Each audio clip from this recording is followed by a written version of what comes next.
Hi YouTube, it's Lena and I'm here today with my Allure box for June. So I skipped May, so the products that I have that I'll talk about before this were actually from April, because I like to talk about the stuff I got in the previous month to let you guys know how it worked out for me. So if you watched the last video, you know I didn't keep the OSHA Essential Hydrating Oil because I don't use oils on my face. I also ended up not keeping the Ella MD SPF because it was going to expire in November. And I don't end up using a lot of sunscreen because I don't go out very often. And I have a vitamin D thing on top of it. So unless I'm going to be out in the sun for hours, I don't wear sunscreen. Everything else I have though, the St. Luxe Rose Gold Liquid Glow. This is very nice to like mix into your foundation. I admit, I wish this had like a dropper instead of a doe foot, but you can just draw it on your face and then put foundation on top of it and like mix it all together, which is what I do. I am just at retiring the Juve Violet Beauty Blender thing. This does soak up a lot of product, but most of these do, so that's not the biggest thing.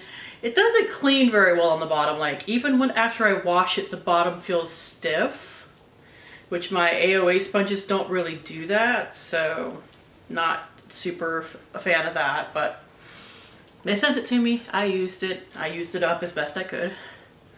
Next is the Beauty Crop Melon Jelly Dewy Primer. Thankfully this was not sticky like the e.l.f. Dewdrop Primer thing.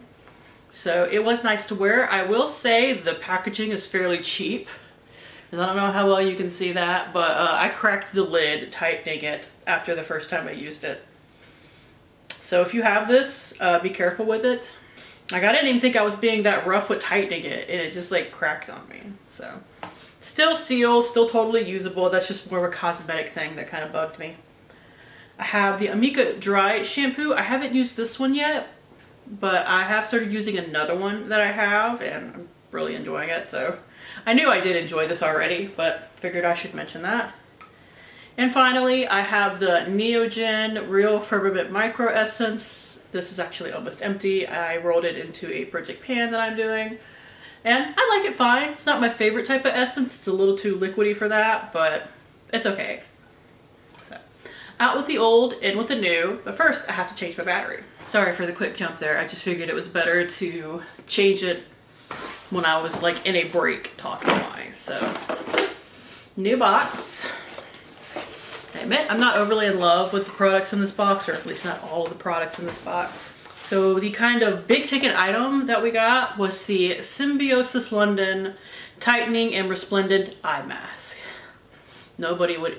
The people that pay $90 for an eye cream are the people who pay $300 for flip-flops.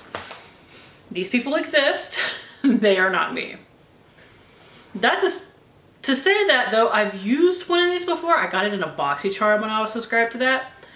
It's a fine eye cream. It says eye mask, but it works as an eye cream. Like it doesn't do anything weird if you leave it on and wear it under makeup or anything like that. So, I mean, I'll have it, I'll use it up, but the prices on some of these subscription box brands that pop up, I do not understand. Now, two things I will not be keeping because they are not cruelty free are the Sephora Smooth and Blur Primer. It's just a little mini right here. I'm sure it works fine. And honestly, if it doesn't swap away in the next month or two, I'll probably just use it up to get rid of it, because otherwise... Sometimes on the My Subscription Addiction swap site, these little things like this will just wait forever because of the price of postage. Most people don't want to swap for just one or two little things. They want a bigger swap. So I totally understand. I'm the same way, but that means that these little bits like this, unless somebody jumps on them and adds them to a bigger swap right away, can sit for months. So this might end up getting used up, but will probably go away in a swap. Same thing for this. This is the Belief Aqua Bomb Hydrating Body Moisturizer. I used to love this brand before I switched to being cruelty free because I loved their... What the name of the lighter moisturizer is escaping me. I think it's just the Aqua Bomb Moisturizer. Loved that. But yeah, if this is like that but for the body, probably great. I wish I could purchase it and try it out a full size. But same thing, like I said, if this doesn't swap away in a month or two, I'm probably just gonna go ahead and use it up and get it gone, but not something I can particularly feel good about enjoying, I guess I should say. This is cruelty-free at least. It is the Butane Beauty Rain Drench Serum. I've used their under eye gel patches before. They make the ones that are shaped like the angel wings, actually. So, it has hyaluronic acid, niacinamide, vitamin B5, and zinc. So, nice things to have. This is something I can definitely enjoy without any issues. And this is what it looks like. Let's try some out on the back of the hand. This I'm not familiar with, so I'm more curious about. It has a little bit of viscosity to it, a little bit of thickness. Not a lot, not heavy by any means, but it feels like it would be really hydrating. So that seems nice.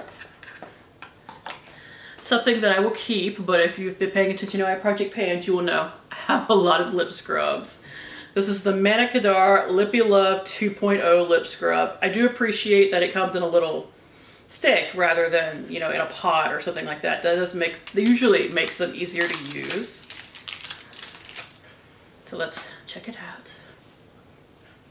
Doesn't seem to have a scent at all. Yeah, I think this is just going to be similar to the e.l.f. scrub, although no scent in particular. So I will give that a try. Finally, probably the thing that I'm most happy to see, because I do like Ciate London a lot. This is their Everyday Vacay palette. Now, I thought this was a little more colorful looking at it online. It's fairly neutral, but it does have some kind of pinky berry shades down there that I am curious to try. And it's actually a full face palette too, because you have a highlighter, 2 bronzers, and a blush. So perfect for traveling, which I'm sure is totally what they're going for, especially in summer. Blush might be a little intense for me, but light hand, you can definitely make it work. Let's try these berry shades that I'm quite curious about. The shimmers are really pretty. The mattes seem like they take a little bit of work, but I don't mind that too much, so I'm excited to try that out. I do like that it has like a nice mirror that actually like stands. Not that I travel much, but if you are somebody that wants to travel with this, it's nice that the mirror will actually stand on its own rather than having to prop it against something. So overall, it's not a bad box by any means. Like I said, I'm really excited to try the palettes. I'm interested in the serum. And I'm fine with the eye cream and the lip scrub. I would have preferred different products personally, but they're definitely things that I can use at least. I'm not Symbiosis London was their big ticket brand this month period. Like I've seen the spoilers from other things. It was like this, or I want to say a moisturizer or something, which honestly out of the two, I probably rather an eye cream because I have less of those. But yeah, that is it. Thank you guys for tuning in. As always, I do really appreciate it, and hopefully I will see you later. Bye!